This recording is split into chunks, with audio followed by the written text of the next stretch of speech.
Okay, YouTube, here's another one. Enjoy the story. Mog the Forgetful Cat, written and illustrated by Judith Kerr. Once there was a cat called Mog, and she lived with a family called Thomas. Mog was nice, but not very clever. She didn't understand a lot of things. A lot of things she forgot. She was a very forgetful cat. Sometimes she ate her supper. Then she forgot that she'd eaten it. Sometimes she thought of something in the middle of washing her leg. Then she forgot to wash the rest of it. Once she forgot that cats can't fly. But most of all she forgot her cat flap. The cat flap led from the kitchen into the garden. Mog could go out and in again. It was her very own little door.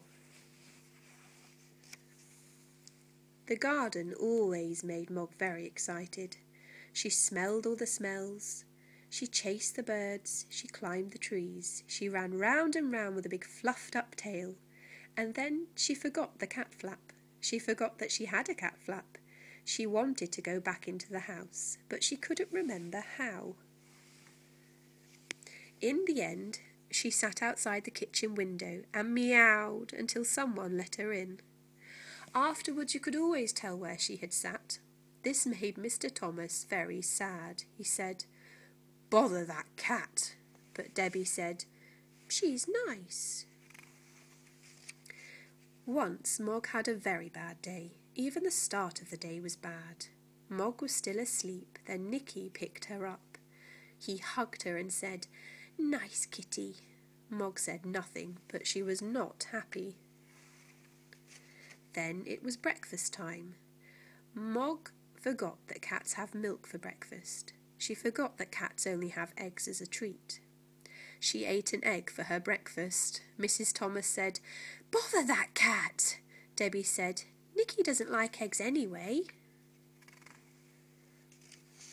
Mog looked through her cat flap. It was raining in the garden. Mog thought, "Perhaps the sun is shining in the street." When the milkman came, she ran out. The milkman shut the door. The sun was not shining in the street after all. It was raining. A big dog came down the street. Mog ran. The dog ran too. Mog ran right round the house, and the dog ran after her. She climbed over the fence, she ran through the garden, and jumped up outside the kitchen window. She meowed a big meow, meow, very sudden and very loud. Mrs. Thomas said, "Bother that cat." Debbie said, "It wasn't her fault." Mog was very sleepy. She found a nice, warm, soft place and went to sleep. She had a lovely dream. Mog dreamed that she had wings. She could fly everywhere. She could fly faster than the birds, even quite big birds. Suddenly she woke up. Mrs. Thomas said, "Bother that cat." Debbie said, "I think you look nicer without the hat." Debbie gave Mog her supper, and Mog ate it all up. Then Debbie and Nicky went to bed. Mog had a rest too, but Mr. Thomas wanted to see the fight. Mr. Thomas said, "Bother that cat." Mog thought, "Nobody likes me." Then she thought, "Debbie likes me." Debbie's door was open. Debbie's bed was warm.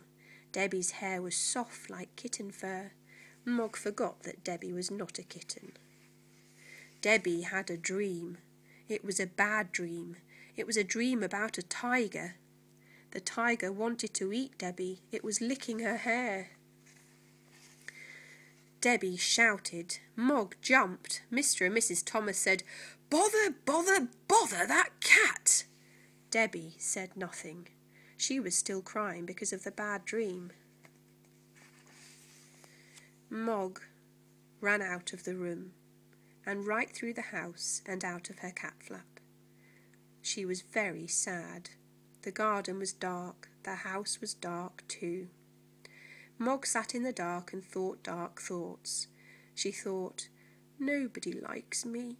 They've all gone to bed. There's no one to let me in. and they haven't even given me my supper." Then she noticed something. The house was not quite dark. There was a little light moving about. She looked through the window and saw a man in the kitchen. Mog thought, "Perhaps that man will let me in. Perhaps he will give me my supper." She meowed her biggest meow, very sudden and very, very loud. The man was surprised. He dropped his bag. It made a big noise and everyone in the house woke up. Mr. Thomas ran down to the kitchen and shouted, "A burglar!" The burglar said, "Bother that cat!" Mrs. Thomas telephoned the police. Debbie let Mog in and Nicky hugged her. A policeman came and they told him what had happened. The policeman looked at Mog. He said, "What a remarkable cat. I've seen watch dogs but never a watch cat." "She will get a medal." Debbie said, "I think she'd rather have an egg." Mog had a medal. She also had an egg every day for breakfast. Mr. and Mrs. Thomas told all their friends about her. They said, "Mog is really remarkable," and they never, or almost never, said, "Bother that cat."